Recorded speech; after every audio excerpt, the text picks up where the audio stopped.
La Genèse, chapitre 3. Le serpent était le plus rusé de tous les animaux des champs que l'Éternel Dieu avait fait. Il dit à la femme, « Dieu a-t-il réellement dit, « Vous ne mangerez pas de tous les arbres du jardin ?» La femme répondit au serpent, « Nous mangeons du fruit des arbres du jardin. Mais quant au fruit de l'arbre qui est au milieu du jardin, Dieu a dit, « Vous n'en mangerez point et vous n'y toucherez point, de peur que vous ne mouriez. » Alors le serpent dit à la femme, « Vous ne mourrez point.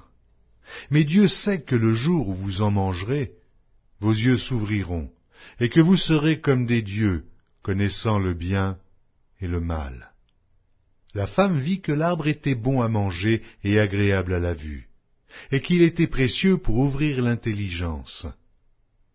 Elle prit de son fruit et en mangea. Elle en donna aussi à son mari, qui était auprès d'elle, et il en mangea. Les yeux de l'un et de l'autre s'ouvrirent, ils connurent qu'ils étaient nus, et ayant cousu des feuilles de figuier, ils s'en firent des ceintures. Alors ils entendirent la voix de l'Éternel Dieu qui parcourait le jardin vers le soir, et l'homme et sa femme se cachèrent, loin de la face de l'Éternel Dieu, au milieu des arbres du jardin. Mais l'Éternel Dieu appela l'homme et lui dit, « Où es-tu » Il répondit, « J'ai entendu ta voix dans le jardin, et j'ai eu peur, parce que je suis nu, et je me suis caché. » Et l'Éternel Dieu dit, « Qui t'a appris que tu es nu ? Est-ce que tu as mangé de l'arbre dont je t'avais défendu de manger ?» L'homme répondit, « La femme que tu as mise auprès de moi m'a donné de l'arbre, et j'en ai mangé. » Et l'Éternel Dieu dit à la femme, « Pourquoi tu fais cela ?» La femme répondit, « Le serpent m'a séduite et j'en ai mangé. » L'Éternel Dieu dit au serpent, « Puisque tu as fait cela, tu seras maudit entre tout le bétail et entre tous les animaux des champs. Tu marcheras sur ton ventre, et tu mangeras de la poussière tous les jours de ta vie. Je mettrai inimitié entre toi et la femme, entre ta postérité et sa postérité.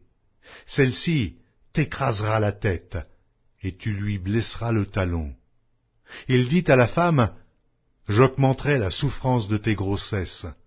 Tu enfanteras avec douleur, et tes désirs se porteront vers ton mari, mais il dominera sur toi. » Il dit à l'homme, « Puisque tu as écouté la voix de ta femme, et que tu as mangé de l'arbre au sujet duquel je t'avais donné cet ordre, tu n'en mangeras point, le sol sera maudit à cause de toi. C'est à force de peine que tu en tireras ta nourriture tous les jours de ta vie. Il te produira des épines et des ronces, et tu mangeras de l'herbe des champs. C'est à la sueur de ton visage que tu mangeras du pain, jusqu'à ce que tu retournes dans la terre d'où tu as été pris, car tu es poussière, et tu retourneras dans la poussière. » Adam donna à sa femme le nom d'Ève, car elle a été la mère de tous les vivants. L'Éternel Dieu fit à Adam et à sa femme des habits de peau, et il les en revêtit. L'Éternel Dieu dit, « Voici, l'homme est devenu comme l'un de nous, pour la connaissance du bien et du mal.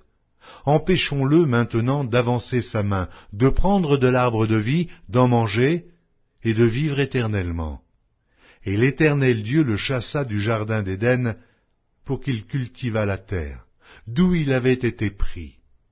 C'est ainsi qu'il chassa Adam, et il mit à l'orient du jardin d'Éden les chérubins qui agitent une épée flamboyante pour garder le chemin de l'arbre de vie.